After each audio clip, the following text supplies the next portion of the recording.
I'll do it again. Okay. All right. Well, I think we are live on. We are. Now we're live. We're live on YouTube and YouTube and Facebook. Facebook. All right. Nice. Good morning, Dr. Nelson. And here we go. Good morning. And we have Serena in the house. Yay. Good morning. Good morning. Ooh, I like your exercise equipment. Thanks. Thanks. This isn't my normal background, but everybody else in my house is asleep, so I'm in the basement. Nice. Awesome, Serena. Welcome. Thank you. Good to see you. It's good to see you also. Good morning, Dr. Nelson. How are you today? I'm doing great. Nice to meet you, Serena. I'm subscribed. I don't know how long, but I know this week I've seen 2 or 3 of the shorts. What do I eat in a day?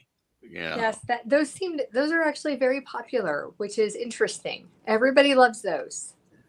They're so popular. I know. Isn't it funny? Yeah, because it's like we eat like 3 things. I know. Well, we love it because we love watching people do things. And right. Cooking is such a basic thing. And it's just like we're just like invading everyone's space. Yeah. But we all love it back and forth. Right. It's true. Yeah. And it's funny because everybody wants to know, like, how do you make your chicken wings? How do you make your steak? Like, everybody has all these questions that just seem like, I don't know, it just seems so simple. Everybody wants to know how long you cook your steak, what temperature. It's just really interesting, the questions people ask. Yeah. Steak, heat. Very simple. Yeah. Or no heat. Right. Yeah. Or no heat. And that's actually going to be one of the sections in the book is people's top 3 to 5 recipes / meals, so that so it helps people to not have to answer those questions all the time anymore. So Serena, tell us a little bit about yourself for those listening, watching around the globe who want to know all about Serena. So I'm a carnivore. Shocker. Yeah. So I'm a carnivore. I'm a homeschooling mom. I have 4 kids, 2 of which are still at home doing school. They're 16 and 18.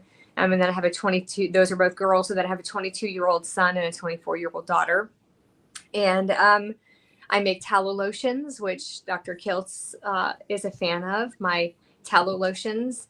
And the newest thing that I haven't announced it publicly yet. So here we go, is that I'm writing a book and I'm super excited about it. Yay. Really excited. And the book is about, shocker? The book, it's actually a carnivore success story book. So it'll have, I'm going for 50, I think, success stories of your favorite carnivores and people who have healed amazing things with the carnivore diet, with people who have helped with infertility, people with MS and autism, and all of the things that we know the carnivore diet can help and make people feel better that the public doesn't know. And so it'll feature some amazing stories to help people get started and see that there's a glimmer of hope for some of those things where you've been told there's nothing, the doctors have told people there's nothing we can do to help you. And then miraculously, people end up better when they cut out the processed foods, the grains, the sugar, the carbohydrates, even the vegetables, which is the most shocking part. You mean we're not going to... Go ahead. Do you mean that we're not going to all get heart attacks, strokes, and diabetes? Not even scurvy. So I guess the question is, what's the cause of all disease? Food. But what about the healthy food we've all been taught to eat in the fruit, fiber, vegetables, seeds, and nuts side? Yeah. I mean, those things cause so much inflammation, and we know, but most people don't know that inflammation is one of the biggest drivers of diseases, and especially autoimmune diseases, that if you can just figure out how to lower that insulin, lower the inflammation, you're going to get better. But these are healthy foods for us. I know. It would seem so, right? They're so colorful and beautiful, but And I think you feel the same way that I do. The fruits and vegetables that we have today are not the same as the fruits and vegetables that we used to have. People ask me all the time, and I'm sure they ask you, what about the Garden of Eden? What are you talking about? How could this be bad? God created the fruits and vegetables in the Garden of Eden. What we have today is nothing like what they had in the Garden of Eden. Nothing. There's probably not even one thing that's the same as it was then.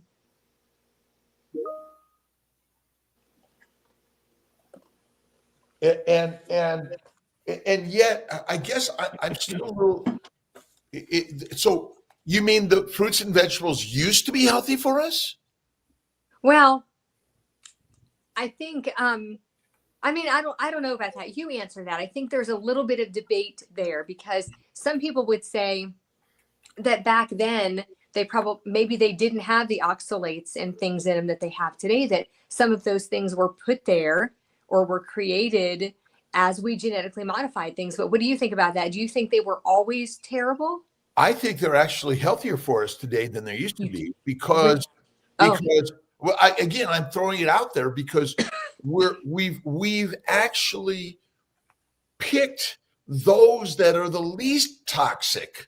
That's true. To consume in the fruit section. Now, the vegetable section, I don't know about that, but I just wonder if in fact, because it's like our brains ate the things that didn't kill us. Well, That's actually, true.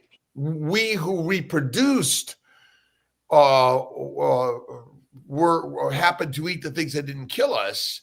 And that's true. I don't. Maybe that's it. Again, everyone says, "Well, they're worse today than they used to be," but there used to be little bitterly things. Yeah, that could be true, because as we have grown them, we have intentionally removed some of those negative features from them.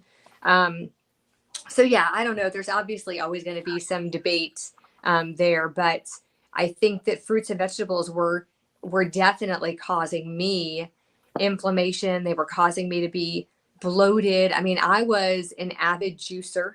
I was constantly always making homemade, fresh, whole wheat bread with extra gluten in it for my family to make it rise and be beautiful. I mean, I was good at it. I have been the crunchy mom in every group of friends that I have ever been in. I was the crunchy mom. I was making homemade granola.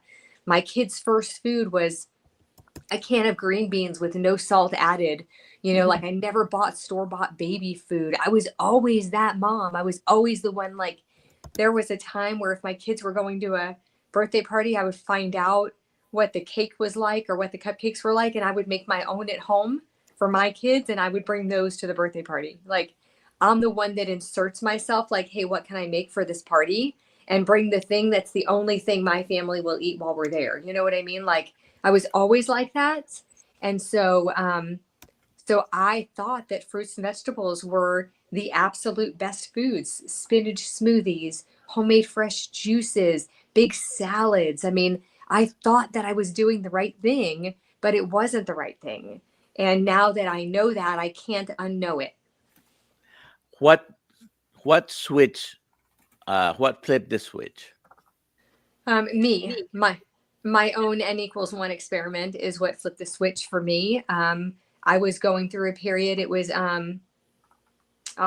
long after after all the lockdowns and everything. I mean, I had been sick, and I had a post-sickness issue that caused something called parosmia, which is distorted taste and smell. And it literally was as if a skunk was following me around for 2 years and 8 months. It was horrible. And about 4 months into this disorder, I was depressed. I was crying all the time. It was the most life-altering thing that I've ever dealt with, just because food is such an issue. I mean, we were at people's houses and I had to leave and come home because I couldn't stay anymore, because whatever they were cooking made me so sick, physically ill, vomiting. The smell would make me so sick. And so about 4 months into this, I was desperate. I had done a 5-day water fast to try to fix it. I had done a 14-day juice fast to try to fix it. And the weird thing is that the water fast worked by day 3.5. I was able to eat everything. Everything smelled normal, but I didn't until day 5 because I was doing a 5-day water fast. And as soon as I started eating foods, like within 24 hours, the taste and smell came back. I was eating only sugar. I was eating, my birthday weekend had come and gone, and I ate 20 cupcakes in 36 hours because that's how I was comforting myself. And it was the only foods I could eat was this sugar. It was the only thing that tasted normal to me. My husband came home from work one day, and I was in our camper parked in our driveway crying because our daughter was making eggs and I couldn't be in the house. I mean, it was that life altering.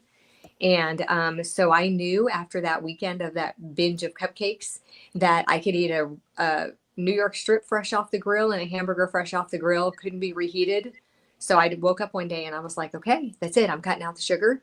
These are the 2 things I can eat. These are the 2 things that I'm going to eat. And so I started just eating those. And then I was worried that I was going to die.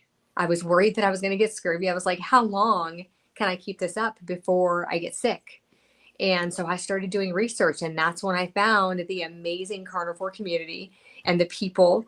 And even then, it was probably 6 months of doing that before the switch was flipped. It was like I still thought that I was doing the best for my family by making them all these fruits and vegetables. And I still, like, I didn't realize that my eating disorder was gone. I didn't realize that I was feeling better, that I wasn't obsessed about food anymore, that I didn't have distorted eating behaviors and eating habits. And I was actually down here in this basement, sitting right here, when I saw somebody talk about the difference between an abstainer and a moderator.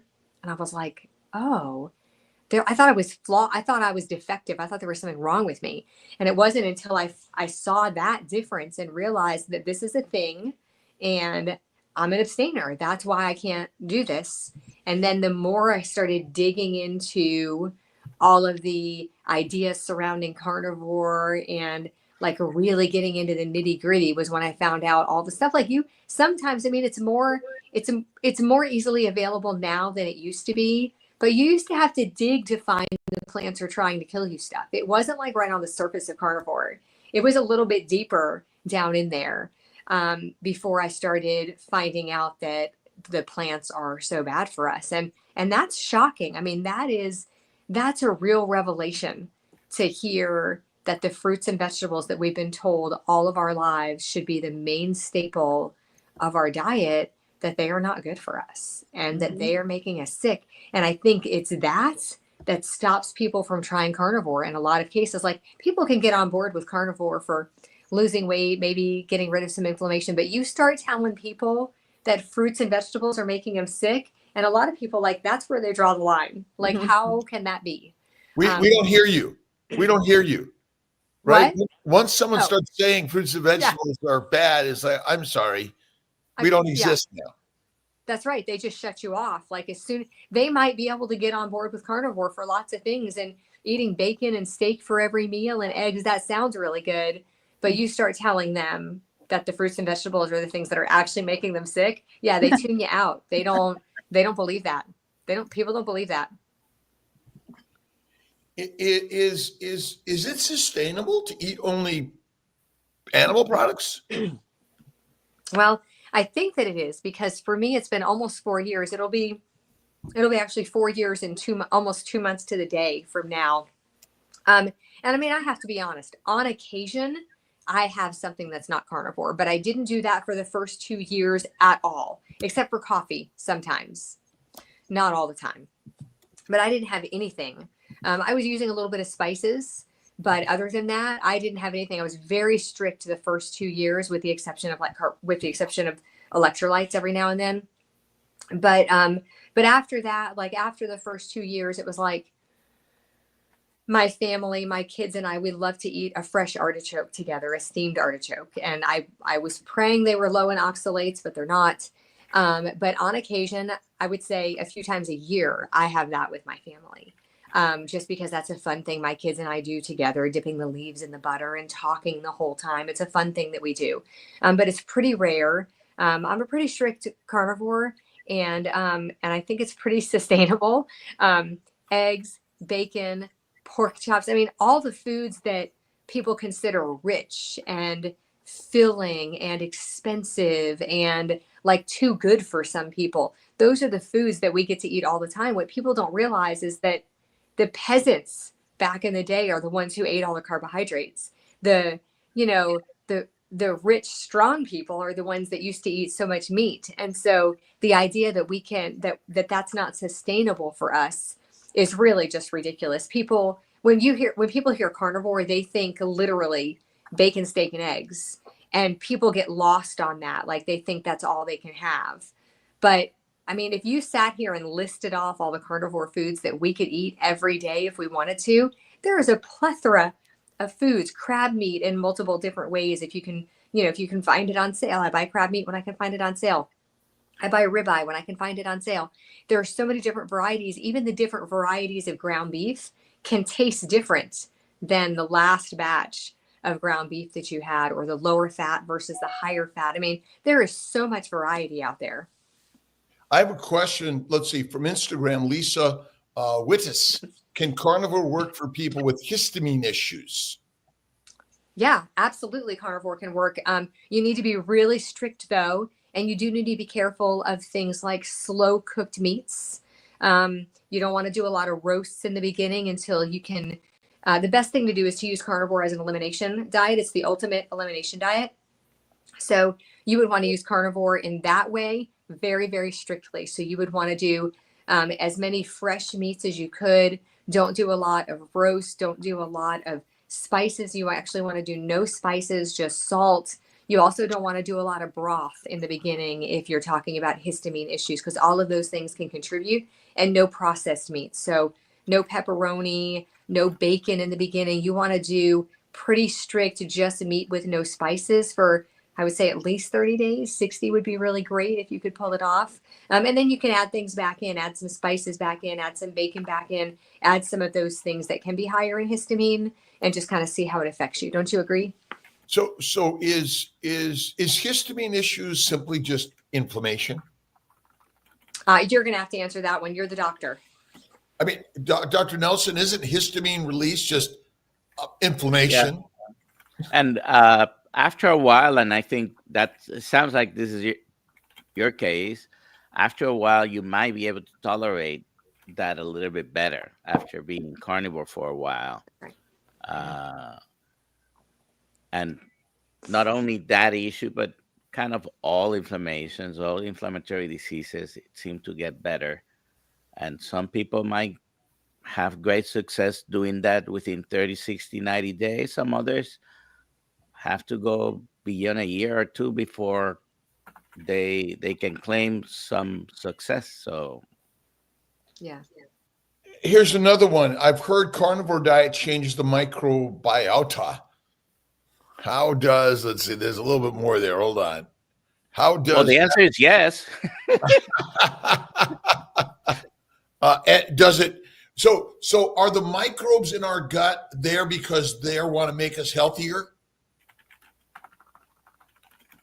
They're essentially parasites, all of them. They're living inside us, off of us, and what we eat. So my microbiota is now carnivore.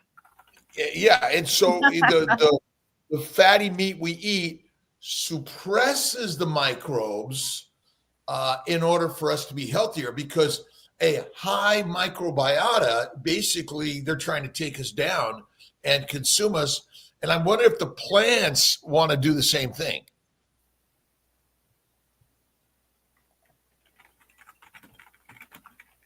Yeah, it definitely could be, right?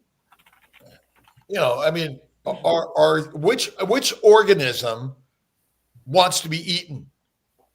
None. Right. None. None. And I went to dinner last night with a doc and his team, and he had really never heard of carnivore, but he's read the stories and the books on a plant-based diet. Of course. Are the plant-based diet books and the science, is it, I mean, I guess this is Dr. Nelson, is science accurate? If it was, we would have had 100% the answers for every question you can ask hundreds of years ago. Science is a quest. I look at it as a quest. We're always searching for the truth. We should be able to at least admit that maybe there's another way to explain things, and that natural curiosity should always be there. If you keep asking why, then you keep finding very often new answers. But I mean, things can change. If you want to kill and control someone, would you feed them a ribeye steak or some plant concoction? Or drugs. Yeah. Well, where do drugs come from? They come from plants. Right. So my point a little bit is, in 500 years ago, 1,000 years ago, we're saying, hey, let's feed our neighbor a ribeye steak every day to make him weak and meek. Or we're going to feed him fruits and vegetables and some concoction of weeds, right? The peasants eat the weeds. Why did we eat the weeds?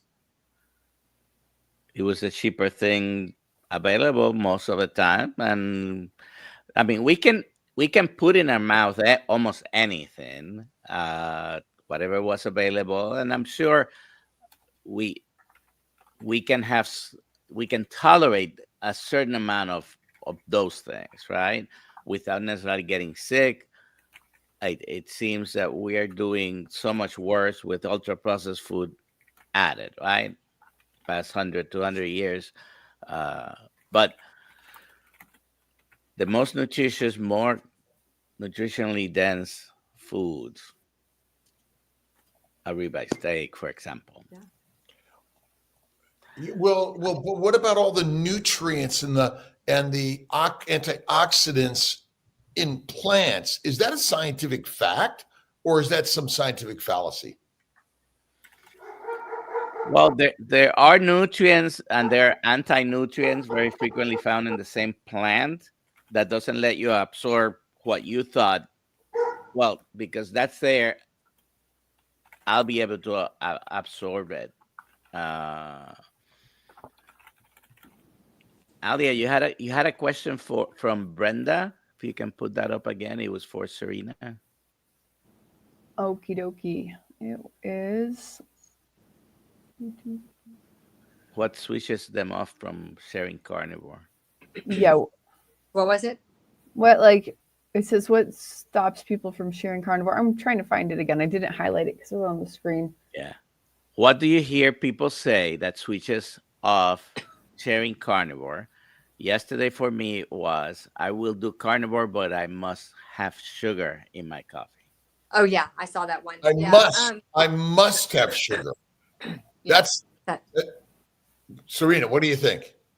Yeah. So, your taste buds change once you give up the sugar and stuff. Mm-hmm. And I was the same way in the beginning. I mean, if we're being honest here, and I think we are, for the first year, I drank coffee with artificial sweetener in it because so what happens is when you start telling people about carnivore and all the things they have to give up, if you tell people they have to give up coffee, for people who are coffee drinkers, it's a deal breaker. They're done. They are not even going to entertain a conversation about starting the carnivore diet if they have to give up their coffee because of the addiction and, quite honestly, because of the culture that surrounds coffee. And so I drank it that way. Once I gave up the sweetener, even once I went back to drinking decaffeinated coffee on occasion, I didn't put sweetener in it because you don't need it anymore. And the thing about coffee is there's that whole culture that surrounds it makes it so much harder to give it up. Everywhere you go, people are carrying a cup of coffee. In every movie you watch, in every TV show, somebody's drinking coffee, right? There's always that coffee drinker or a bunch of coffee drinkers in an office or whatever. People love to drink coffee. Coffee has its own culture.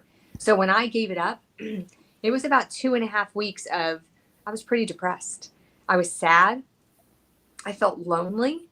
Like the idea that I wasn't going to have coffee anymore was heartbreaking to me because I had been drinking coffee. I started drinking coffee when I was 8 years old at Alcoholics Anonymous meetings with my mom. That's when I started drinking coffee. So I drank it like my entire life. Literally every day I had a cup of coffee because I loved it. And so giving it up was hard. And when I added it back in, it was a conscious choice that I was going to have this decaf on occasion. I had been a carnivore for a long time. I guess 2.5, almost 3 years. I had been a carnivore when I added it back in on occasion. And what I love about the carnivore diet and using it as an elimination diet is once you know how those foods affect you when you add them back in one at a time, you get to make the choice on whether or not you want to continue to have that problem, if you want to continue feeling the way that food makes you feel. And so what I noticed in the beginning when I added it back in was it made my left thumb hurt right here in my joint. Every time I drank coffee, it made my thumb hurt. And so I got to decide on a daily basis if I wanted my thumb to hurt. Was it worth it for me? And some days I decided, yes, I wanted that cup of decaffeinated coffee just because I enjoy it. And then other days I decided, no, I didn't want my thumb to hurt today. And so that's what I love about the carnivore diet as an elimination thing. And I think if you can do it, you can make that choice to give it up, let yourself withdraw from it, give yourself that time as a strict carnivore. But if you're going to leave it in, cut out the sugar. You got to get rid of the sugar. I think the sugar is causing that little bit of sugar you're using in your coffee is causing you more trouble than you realize. And it's keeping you addicted to both the sugar and the caffeine. I have kind of shocked to hear these words, but I've had patients and it's been multiples. I'd rather die than give up blank, Yes. because it has been different from a few people, but that includes bread, that includes coffee, and that includes, we were talking about someone with severely high hemoglobin A1C, bad diabetes, multiple medications, and uncontrolled. And we were talking about an apple. I don't think an apple is that unhealthy by itself, but for someone who has severe carbohydrate intolerance, cannot tolerate even small amounts.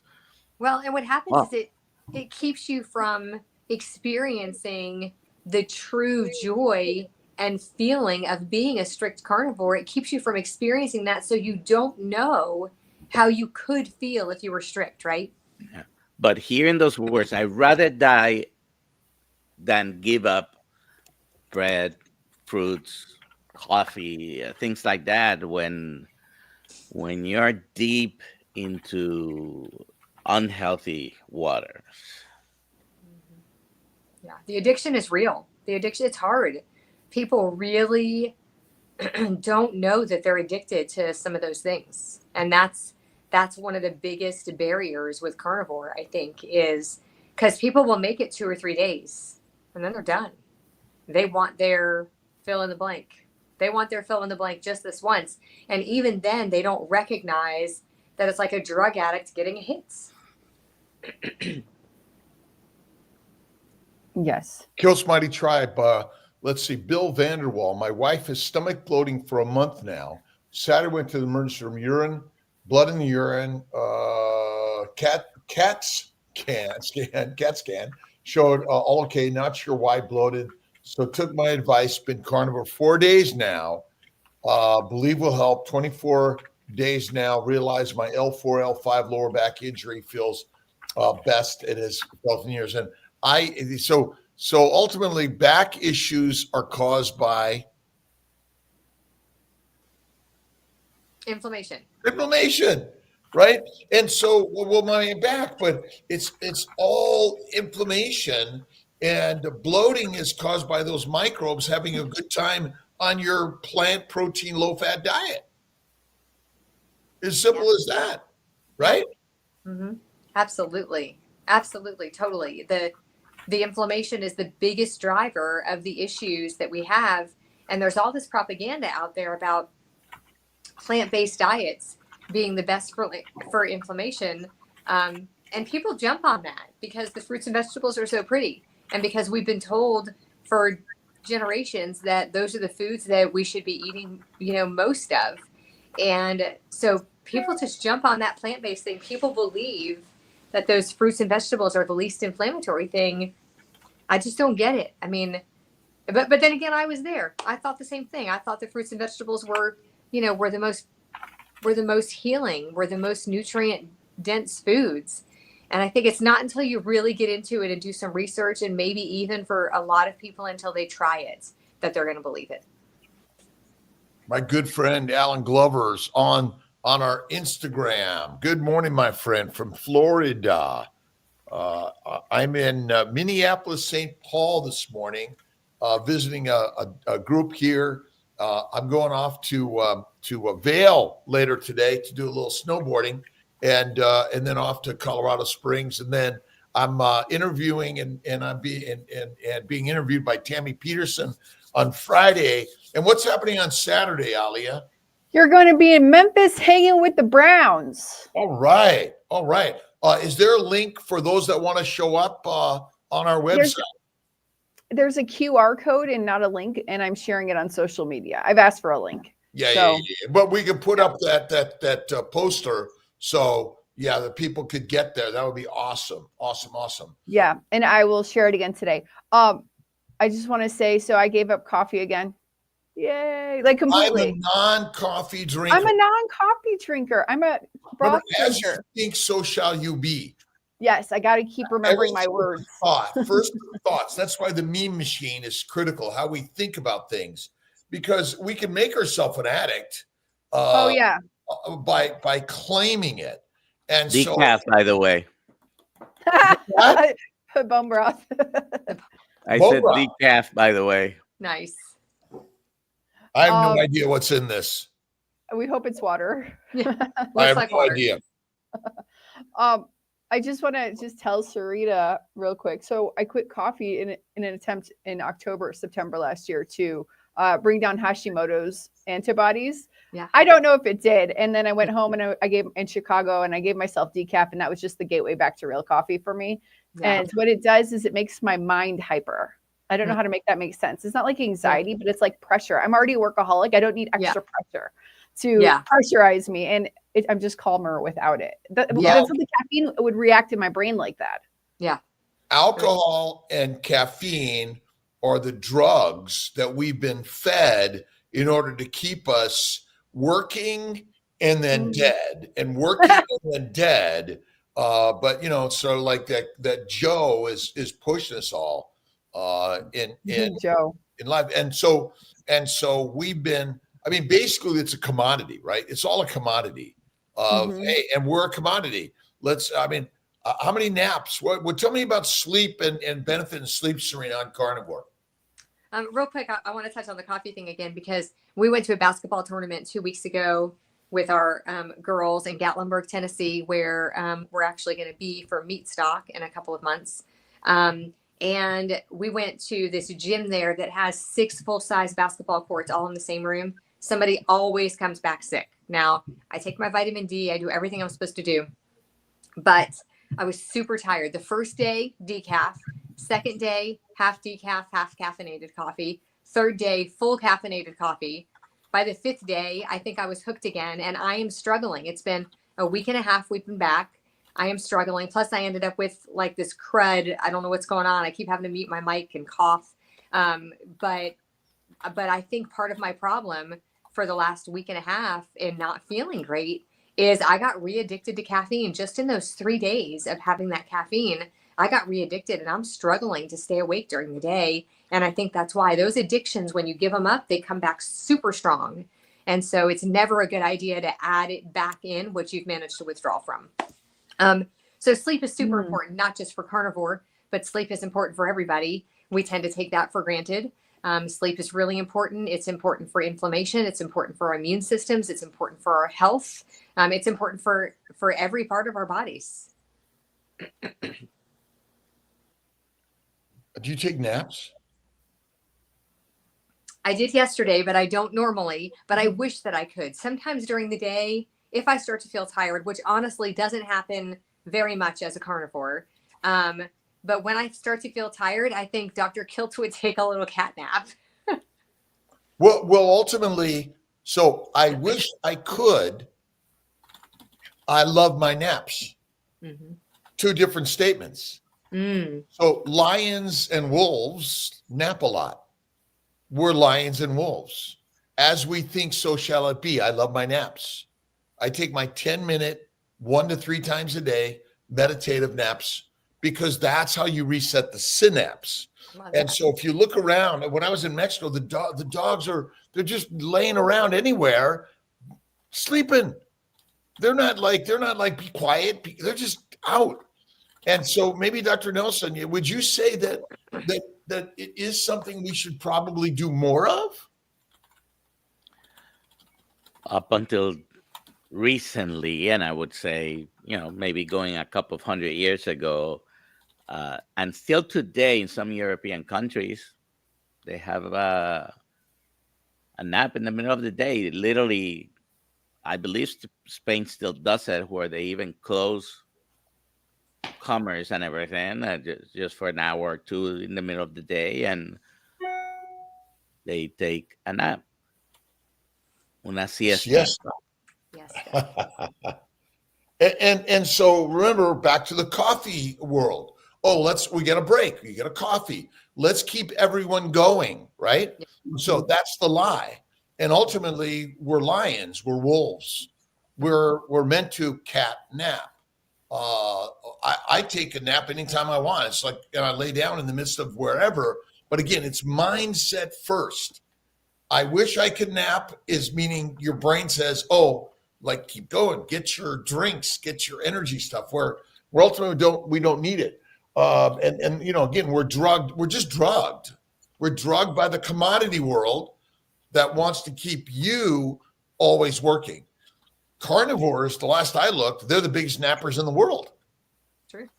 I have a question. I'm about going into 60 hours fasting right now. My last meal was Sunday night, I think. Do you do any fasting, Serena? So I don't like to be hungry, but I do utilize fasting. I've done longer fasts. I've done 72 hours. I've done 5 days. It's not my favorite.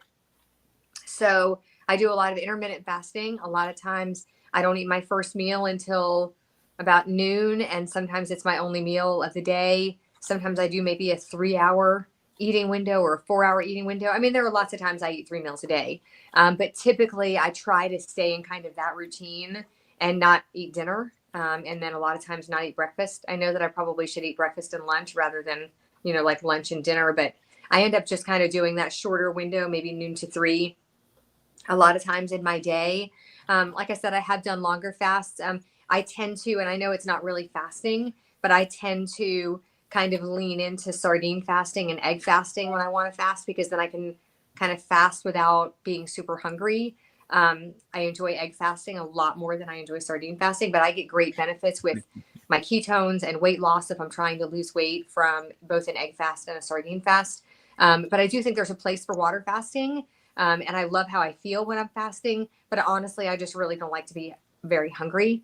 So I do like fasting for people and how it makes me feel, but I tend to not do it as much as I probably should. I mean, do you have to fast to be carnivore? No, there are lots of carnivore humans who don't fast at all. Kelly Hogan is one. Kelly Hogan does not like to fast. Kelly Hogan is a 3-meal-a-day person, every single day. I think a lot of people can be healthy and feel really good without fasting at all. But I do think it's good to let your body have that rest. Sometimes it doesn't have to be every day. You don't have to intermittent fast every day. But I do think it's a good idea to let your body have that rest, let everything digest and move through you without eating, and let those ketones get a little bit higher and let that autophagy kick in. I think there is good reason for that.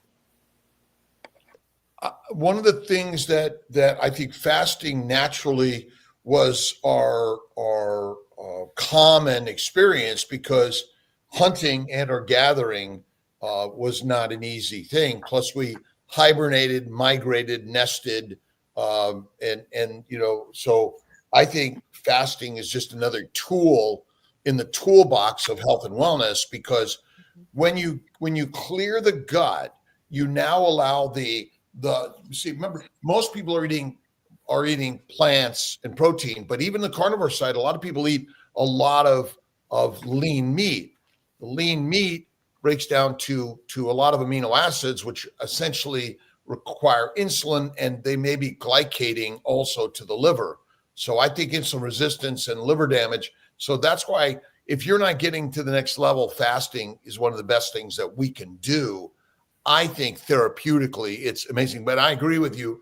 It's not required, but it's just kind of getting that next level, because we get fat for only one reason: fasting. Fat is the only energy for our cells. Glucose is never the energy for our cell anyway. And I think you help reduce the microbiome by fasting, which is kind of very interesting. I think there was the question about Toronto meetup for Healing Humanity. What's the date and how do people find out about it, Alia? So I have the link connected into my chat and to your chat, Dr. Kiltz, at the top, so people can click on it and get all the data. But the date is 4/13. Yuma, Tennessee. Don't fly to Arizona. Toronto. Oh, Toronto. Oh, I'm sorry. Healing Humanity Toronto meetup. I need to get more data about that. I think it's in Brandslin. They're still working out all the specifics on the Canada meetup. But do we know if they have a date yet? And is it on? Oh yeah, the date is 10 May. The date will be 10 May. Meetups? Not yet, because I need them to give me the data. Okay, good. I'll get that from them. Yeah. Okay, so people are asking about that on KMT, and and then someone's again. I love napping. Remember, that's the talk. I love napping. I love napping. Everything we say via what we think creates our outer world and our inner world.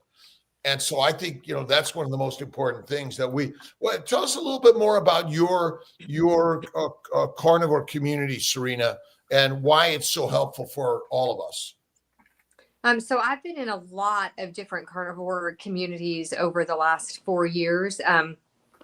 And I think especially when you're struggling, that carnivore community, you can go in and you can talk to people, you can see people's successes and where people have failed. I think a lot of times helps you because you can go through and see where people have failed, and you can hear them talk about the negative effects of that failure, if you want to call it a failure. But I feel like those are just bumps in the road, not necessarily failures.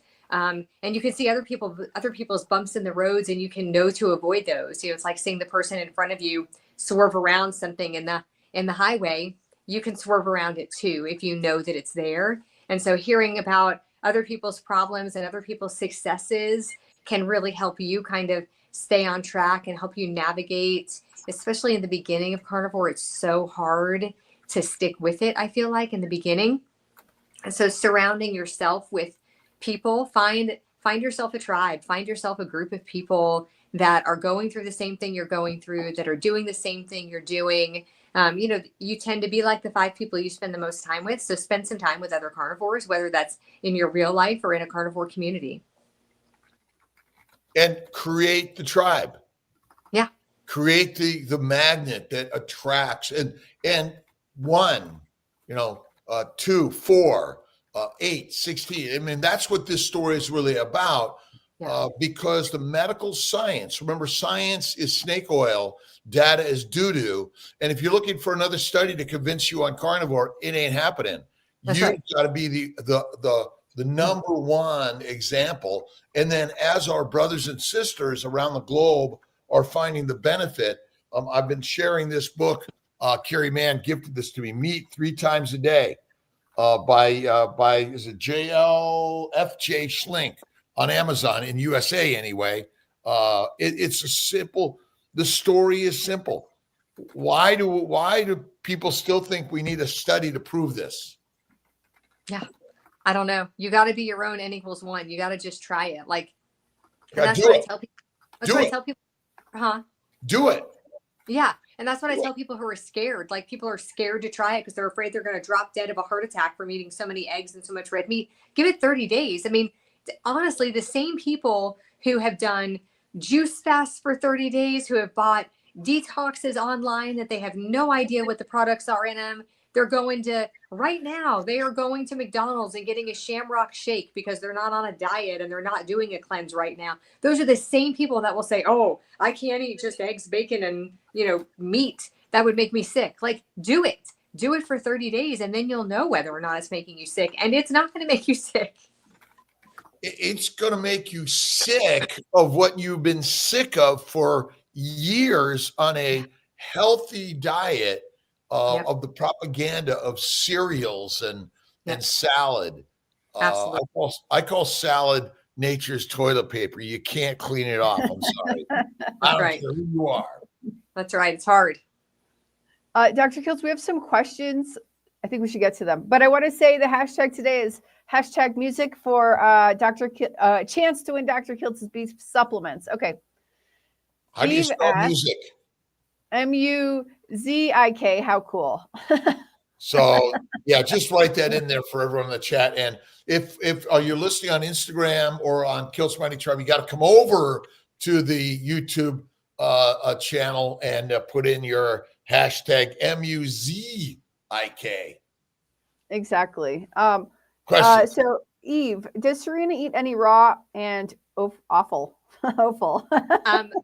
So I don't do a lot of raw stuff. Things like, and I don't know if you mean raw meat or if you mean like raw dairy and cheese. I would totally eat raw dairy and cheese. It's hard to find here. A gallon of raw milk is about $12 where I live. Where are you? So it's pretty expensive. It's actually illegal in the state of Virginia where I live, but you can get it from a herd share where you basically pay the owners of the farm to keep your cows for you, and then it's considered your milk. So when they milk the cow, they can give you the milk for it.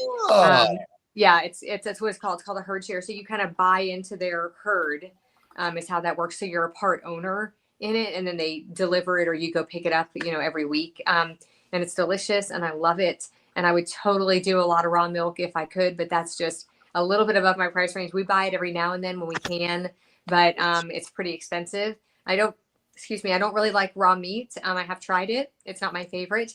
But I do eat liver. I try to include liver at least once a week in my diet. I just fry some calf liver in a pan with some butter and just eat it. I used to hate it. My husband used to eat it sometimes. He would say, "Oh, just take a bite." Like the smell would just I could picture the texture in my mouth when I would smell it cooking. It was just like so chalky, and it took me a while. But now when I'm making liver, I actually look forward to it. So it definitely is an acquired taste, and I think it's worth it to kind of get used to it. I tried some sort of grain at Meat Stock last year. Probably wouldn't do it again. I'm a normal foods kind of person, like traditional. Like I like chicken, beef, and pork.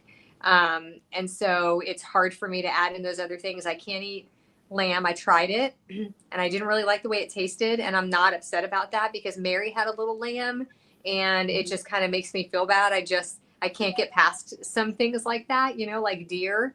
I have a really hard time with deer. I've eaten it. It's okay, but I can get everything I need from the foods that I am eating. So I don't really feel like I need to make myself try and eat those other things. I don't need them. My blood work has been perfect the first 3 years that I went in as a carnivore. I don't think I need to vary it any more than I am. And so I'm not going to make myself feel bad that I won't eat, lamb and alligator and rabbit and like all those things that I don't want to eat. I'm not going to make myself feel bad for that because I love what I'm doing. I love all of the foods that I'm eating. And I'm at the point in my life at 51 years old, I'm not going to make myself eat those foods that I don't need to eat when I can get all the nutrients I need from the things I do love. Which one is your favorite one? If you had to choose one above all the others. If I had to choose one, it would be beef, and I would eat probably prime rib every day for the rest of my life. Mm-hmm. And I don't know. That's actually because I do love my chicken wings, but I would pick prime rib. Mm-hmm. Actually, it's interesting. If you read Pottinger's Cats, cooked and pasteurized are less healthy than raw.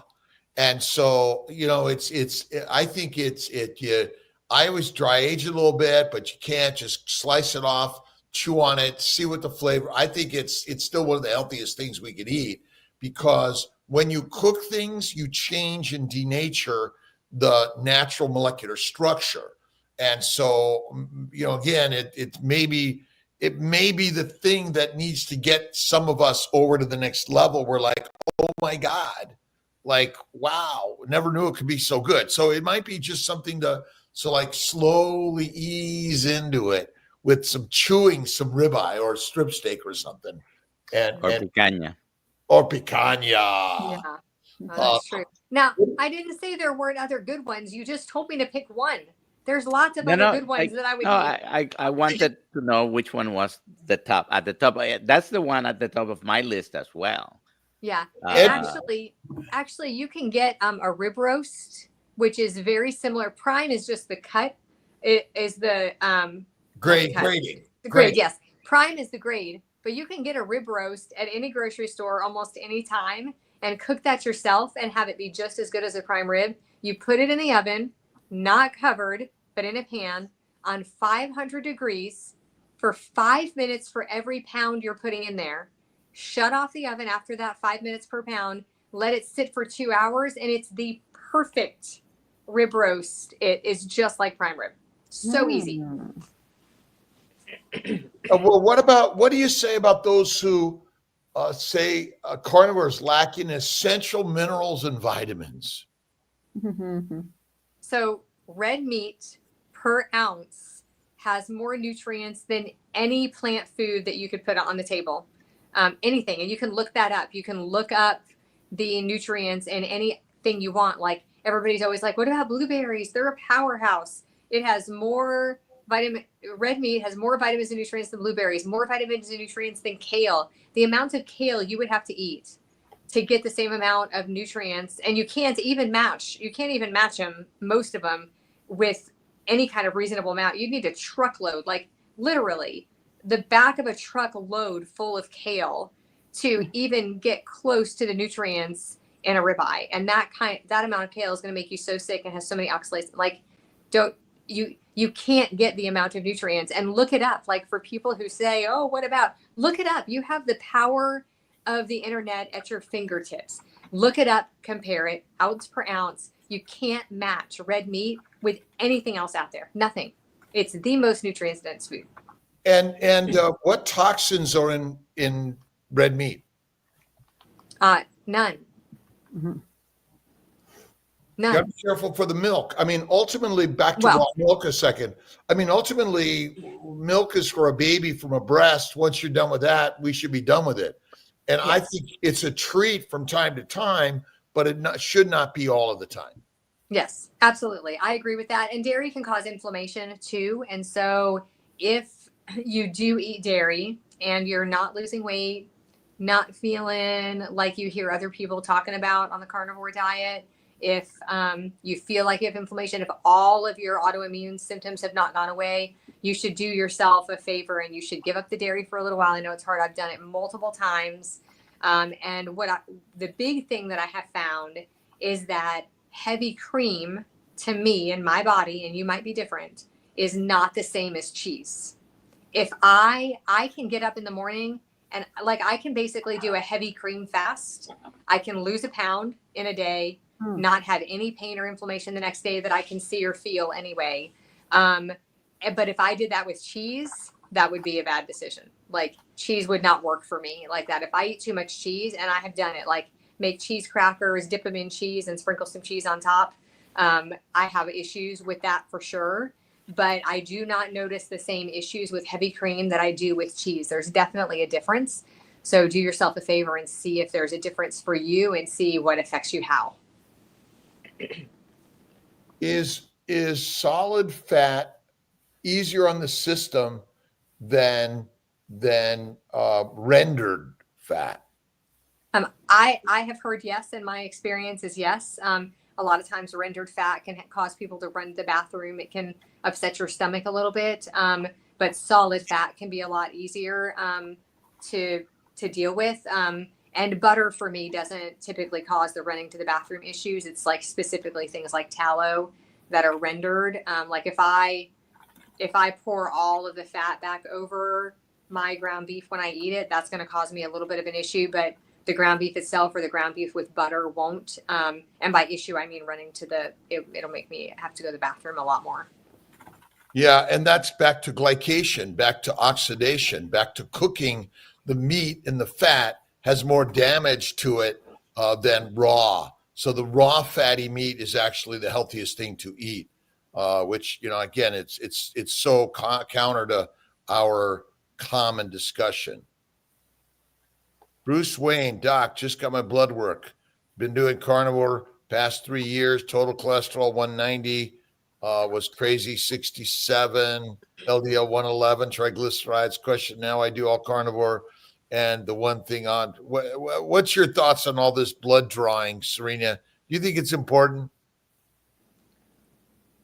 I think it's important for me. I like to know, but at the same time, and you correct me if I'm wrong here, but this is what I have heard, is that the information that we have, the ranges that are on your blood work that are considered perfect, those ranges are like created from the first 2,000 people that go in and have their blood drawn every year, is my understanding. And the way I look at it to decide whether or not I think those numbers are legitimate, like the targets for those numbers, is, I don't know about you, but in the first 2 weeks of the year, unless I'm really sick, I am not going to the doctor, right? So you're getting blood work from people that are sick, whether they're just not feeling good or they're having, physical issues. Those people that go to the doctor the first 2 weeks of the year typically probably aren't very healthy anyway, but those are the numbers we go by to get those ranges. Do you know that to be true? Dr. Nelson?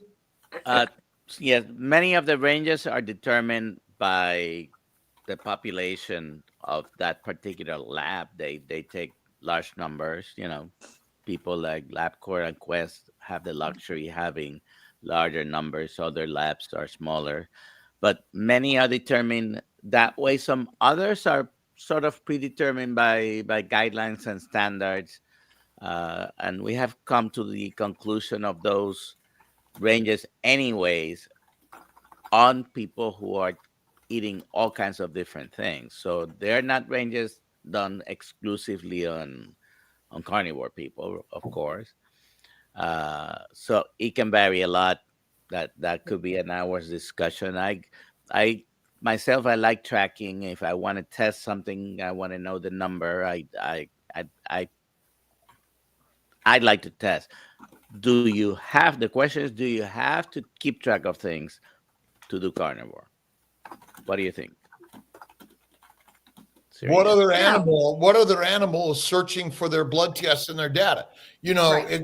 I think it's deadly and dangerous. I think all this testing is worthless. And again, it's like, I want to track my numbers. Okay. Like, what animal tracks their weight every day? Humans. Yeah, humans. And I think it's so interesting to know. One of the things that I find interesting is people put so much weight on that cholesterol number, but your cholesterol number can change by what you eat, by whether or not you exercise, by whether or not you're fasted. From hour to hour, it can change a lot. It can change so quickly, but people put so much faith on that number. Oh, but my cholesterol was high. But does it really matter? Especially if that's your only marker of not being healthy, or your only marker of having an issue. People put so much weight on that, though, and they automatically freak out. If everything else is great, but their cholesterol is high, they think they're going to have a heart attack, when there has never, not once, been any evidence that high cholesterol causes heart issues. Not once. Well, so how much money do people spend on all this data testing? How much money do people, like for going in and having your blood work done? I mean, is it cheap? No, it's super expensive if you don't have insurance. Super expensive. Well, insurance is expensive. We think if you have insurance, it means it's only insurance. Actually, if you have insurance, you're often paying more than if you were self-pay. Yeah, anyway, but I would say that there's no value to any of the blood testing unless you go to the hospital, you're urgently sick, and we've got to check your blood work. But probably most of the time, we don't even need the blood work. I just think we're but part of that is supporting, even in the keto carnivore world, sort of a data mongering about, well, you got to know your numbers. That's true. And I don't think you have to know your numbers. I do think there's a place for modern medicine and going in and having a physical on occasion. I think that's how we find when there's something wrong. So for me, like, You know, I I have known people who had things like cancer and didn't know they had cancer until it was too late. So I do think there's a place for going in and having your blood tested, you know, for certain things, just so you know if they find something that is abnormal like that, like something like cancer. I feel like it's worth it to go. Although the studies have not shown that preventive medicine actually works. That's true. And so, I mean, this is our conundrum because, you know, we want to support everyone's health and wellness, but isn't it so simple? Just go carnivore and you'll feel the very best. And your doctor, you know, maybe your golfing buddy, but will no longer be the person that you're like, oh, I've got to go to the doctor to get my checkup. Because quite often, and what happened with me, I go to the doctor and get my CAC score. Okay, great. It's 700. Okay, great. Now I do a treadmill test. Okay, great. It's normal. Now I do a CT angiogram. It's normal. Okay. And all my other, I have high cholesterol. Here's a statin. So at the end of the day, all of that got me more at risk of dying of something because of a drug or something else rather than. So I'm you know, here I am as a medical doctor saying, don't go to the doctor. Yeah, that's true. All right, let's finish up. Serena, you're amazing. We love you. We love you. Love you. Go ahead, Alia. I just want to say everyone has 1 second to do hashtag music in the chat before we do the giveaway. 1 second. Time's up. Time's up. You've had an hour. and when's the next meetup, Serena, that you're going to be at? I'm going to be at Meatstock. I am very busy for the next 2 months, so that's the next one I'm going to be at Meatstock. Aren't we You're doing